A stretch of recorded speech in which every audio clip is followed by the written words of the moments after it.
অনুরোধ জানাবো আপনি যদি জুলাই জাতীয় সনদ ও সংবিধান সংস্কার পরিষদ নিয়ে সরকার ও বিরোধী দলের এমপিদের বিতর্কে প্রথম অধিবেশনেই উত্তপ্ত হয়ে ওঠে সংসদ।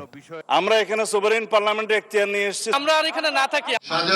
জাতীয়তাবাদী সাংস্কৃতিক দলের উদ্যোগে জাতীয় প্রেস ক্লাবে স্বাধীনতা দিবসের আলোচনায় সরকার দলীয় চিফ হুইপ জানান বিএনপি জুলাই সনদের পক্ষের শক্তি। জনাব তারেক রহমান সাহেব বলেছেন আমরা জুলাই সনদের পক্ষে। আমাদের যারা এখন বিরোধী আছে বললো আমরা কনস্টিটিউটেড অ্যাসেম্বলি চাই, যে আমরা সংবিধান সংশোধন করতে চাই, সংবিধানকে আমরা ছিঁড়ে খুঁজে নতুন করে লিখতে চাই। আচ্ছা আপনাদের একটা কথা বলি, সংবিধান আমরা ছিঁড়ব কেন? আমি যদি বলি এটা আপনাদের পরাজয়ের দলিল, সেজন্য ছিঁড়তে চাইছিলেন না। বিএনপি মুক্তিযুদ্ধের পক্ষের শক্তি জানিয়ে নেতারা বলেন একটি বিশেষ মহল বিএনপিকে ছোট করার চেষ্টা করছে।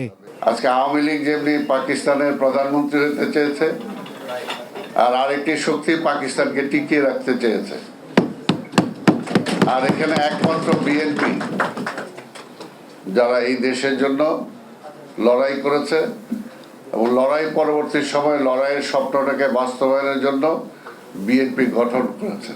একটি শক্তি দেশের অগ্রযাত্রা ব্যাহত করতে চায় বলেও অভিযোগ করেন বক্তারা।